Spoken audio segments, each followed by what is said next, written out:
తెలంగాణ సాయుధ పోరాటం వెట్టి చాకిరీ కుల వివక్షకు వ్యతిరేకంగా ప్రజానాట్య మండలి గొప్ప పోరాటాలు చేసిందన్నారు సిపిఐ స్టేట్ సెక్రటరీ కూనంనేని సాంబశివరావు. నాటి స్ఫూర్తితోనే సమస్యల పరిష్కారం దిశగా కళాకారులు పనిచేయాలని పిలుపునిచ్చారు. కళలకు సాంస్కృతిక పరంగా ఎన్ని రూపాలున్నా అంతిమ లక్ష్యం ప్రజలకు మంచి జరిగే విధంగా ఉండాలన్నారు. హైదరాబాద్లోని నారాయణగూడలో జరుగుతున్న తెలంగాణ ప్రజానాట్య మండలి 4వ మహాసభల్లో పాల్గొన్నారు. హిమాయత్ నగర్ ఏఐటీయూసీ ఆఫీస్ నుంచి భారీ ర్యాలీ తీశారు. కార్యక్రమంలో రచయిత కందిమళ్ల ప్రతాప్ రెడ్డి, సినీ దర్శక నిర్మాత తమ్మారెడ్డి భరద్వాజ పాల్గొన్నారు.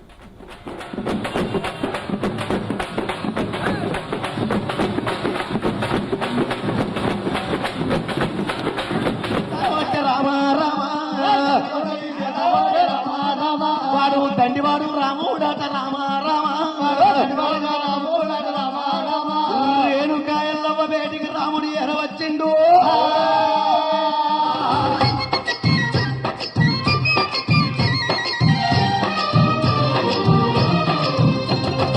ఎగువా పెన్నమ్మ తల్లి ఎగిరెగిరి దుక్కితే తుంగా భద్రమ్మ పొంగి పరవళ్ళు తొక్కితే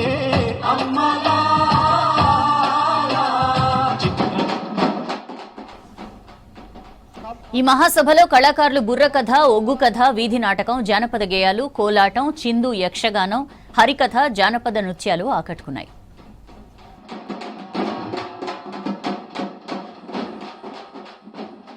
ఈరోజు 4వ రాష్ట్ర మహాసభను జరుపుకుంటున్నాం. ప్రజానాట్య మండలి అంటే ఉమ్మడి తెలుగు రాష్ట్రాల్లో కళలకు కాణాచి. ప్రతి కళ, ప్రతి ప్రజా కళ, అదేవిధంగా ప్రతి జానపద కళలకు, జానపద నృత్యాలకు, జానపద ఇతర సాంస్కృతిక జానపదంలో ఉన్నటువంటి దానికి అనుబంధంగా ఉన్న సాంస్కృతిక కార్యక్రమాలకు దప్పైనా లేకపోతే దరువైనా లేకపోతే పల్లవి అయినా చరణమైనా ఈ అన్నిటికీ మూలాధారం ఎవరంటే ప్రజానాట్య మండలి. అసలు ఎందుకు కళలోనేవి ఎప్పుడో చరిత్ర మొదలైన దగ్గర నుంచి వివిధ రూపాల్లో కళలు ఉండేవి. మానవ జాతి చరిత్ర మొదలైనప్పటి నుంచి వివిధ రూపాల్లో కళలు ఉండేవి. అప్పుడున్న రోజులను బట్టి, అప్పుడున్న సాంప్రదాయాలను బట్టి అలా ఉండేవి. కానీ దానికి ఒక రూపం తీసుకొచ్చింది ప్రజానాట్య మండలి. ప్రజా కళలుగా మనం మలుచుకున్నాం.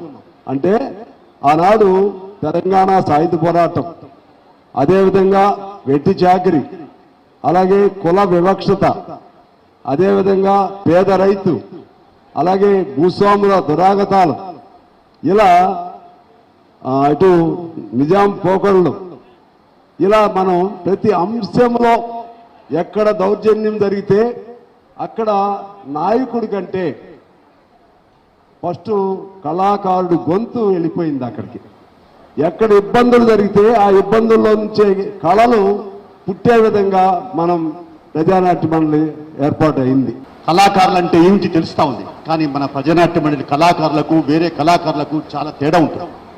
మనం కళ కోసం కాదు, ప్రజల కోసం, కాసుల కోసం కానే కాదని నినాదంతో ప్రజానాట్య మండలి పుట్టింది. ఇప్పటి వరకు ఆ రకంగానే పనిచేస్తుందని చెప్పేసి కూడా ఈ సందర్భంగా తెలియపరుస్తా ఉన్నాను. ఇక్కడ తెలంగాణలో అయితే మనందరూ తెలుసు, మనం ఇది తెలంగాణ అంటే పోరాటాల గడ్డ, ఎర్రగడ్డ. ఇది తెలంగాణ సాయుధ పోరాటానికి, సాయుధ సమరంగానికి నిలయమైనటువంటి గడ్డ. ఇక్కడ ఆనాడు భూస్వాములు, జమీందారులు, జాగీర్దారుల అణిచివేతల్లో అయ్యా నీ పాంచన్ కాల్మొక్తన దురగతాలను ఎండగట్టేందుకు వట్టి మనుషులతోటి, అంటే వట్టి మనుషులు, ఉత్త మనుషులతోటే మరి బందూకులు కట్టించింది. ఎవరు కట్టించారంటే ఆనాడు కళాకారులు. బండి యాదగిరి కావచ్చు, బండెనుక బండి గట్టి 16 బళ్ళు గట్టి ఏ బల్లె ఓటోకు నైజాం సర్కారోడా అనే పాటలు ఆనాడు ప్రజల్ని ఆకట్టుకున్నాయి. గుర్తు చేసుకోవాలి. సుద్దాల హనుమంతు గారు లేదా ఇంకా అనేక మంది రచయితలు రాసినటువంటి పాటలు. మరి ప్రజానాట్య మండలి ప్రజల చేత, ప్రజల మధ్య ప్రజా ఉద్యమాలు నిర్మించడానికి దోహదకారిగా వివరిస్తున్నది. ఆనాడు తెలంగాణలో సాయుధ పోరాటం విజయవంతం అయింది అంటే దానికి వెనుకాల కళాకారుల పాత్ర గణనీయంగా ఉంది, గొప్పగా ఉందని చెప్పేసి కూడా ఈ సందర్భంగా తెలియపరుస్తుంది.